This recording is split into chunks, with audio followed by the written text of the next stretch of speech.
दोस्तों आज हमारे सामने एक महत्वपूर्ण सवाल है कि बकास्त भूमि क्या है।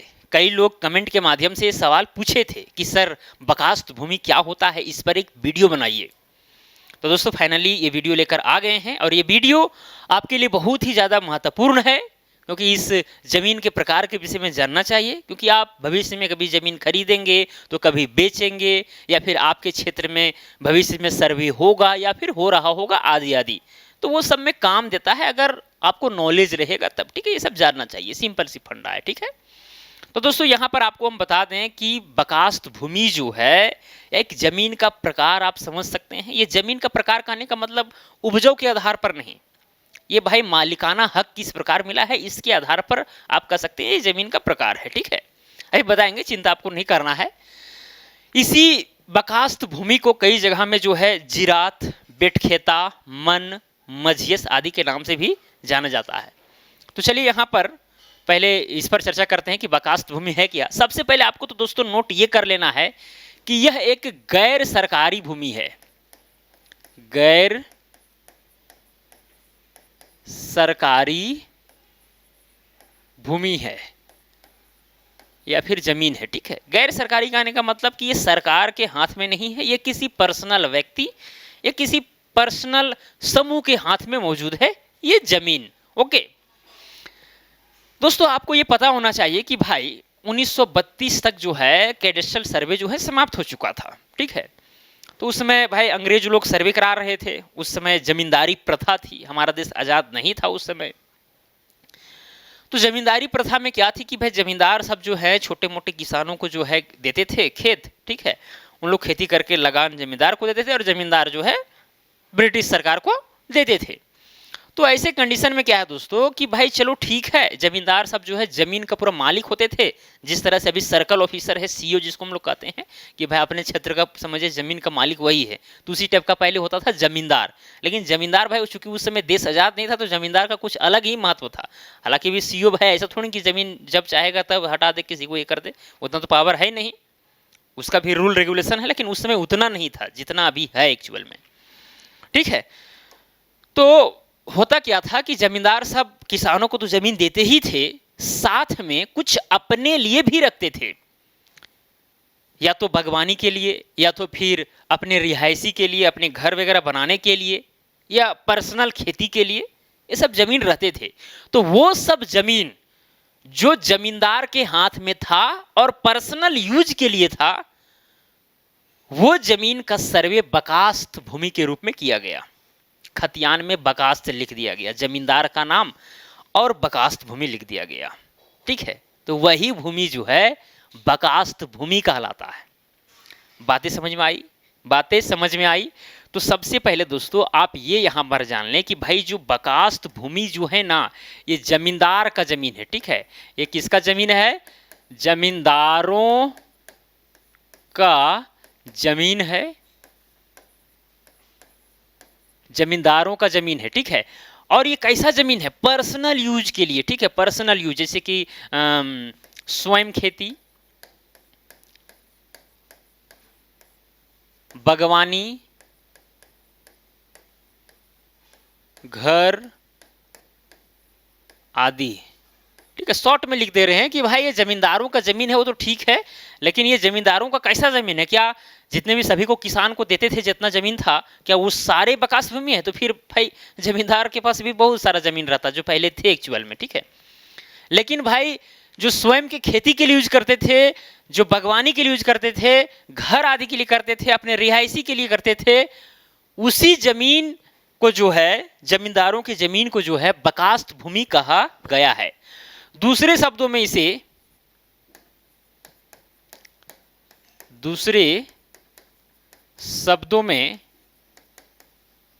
इसे कई जगह पर जो है जिरात, बेटखेता,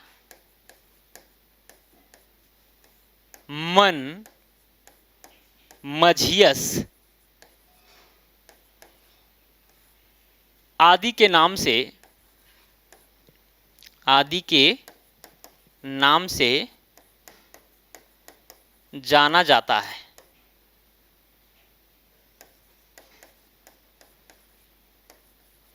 ओके, ये सारी चीजें हैं। अब रह गई दोस्तों कि भाई अगर ये जमींदारों का जमीन था पर्सनल यूज के लिए, तो भाई अब उनके नाम से सर्वे हो गया, खतियान में जो है बकास्त भूमि लिखा गया, जमीन के प्रकार में जहां पर रायती लिखा होता है एक्चुअल में वहां पर बकास्त लिखा गया। अब उनके नाम से सर्वे हुआ तो भाई पीढ़ी दर पीढ़ी उनके उत्तराधिकार में वो जमीन जो है ट्रांसफर होगा। स्वयं पीढ़ी दर पीढ़ी जो है जमीन आ रहा है तो उनके जो उत्तराधिकारी हैं उनके नाम से रसीद कट रहा है या फिर रसीद कटवा रहे हैं जिनके भी नाम से, मतलब उस जमीन का कुल मिलाकर के रसीद वगैरह अगर कट रहा है, सब कुछ हो रहा है, तो अगर फिलहाल सर्वे होती है तो उसी व्यक्ति के नाम से खाता खोला जाएगा। ठीक है, जैसे कि मान के चलिए कि जो बकास्त भूमि है, ये जो भूमि है इसमें जितने भी उत्तराधिकारी हैं अपने अपने नाम से ट्रांसफर करवा लिए हैं और अपना अपना रसीद कटा रहे हैं, तो सबके नाम से अलग अलग खाता खुलेगा।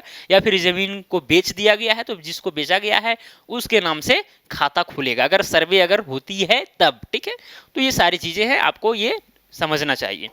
चलिए, रह गई बात सबसे इंपॉर्टेंट बात कि भाई इसका खरीद बिक्री किया जा सकता है, तो हाँ बिल्कुल ठीक है, इस जमीन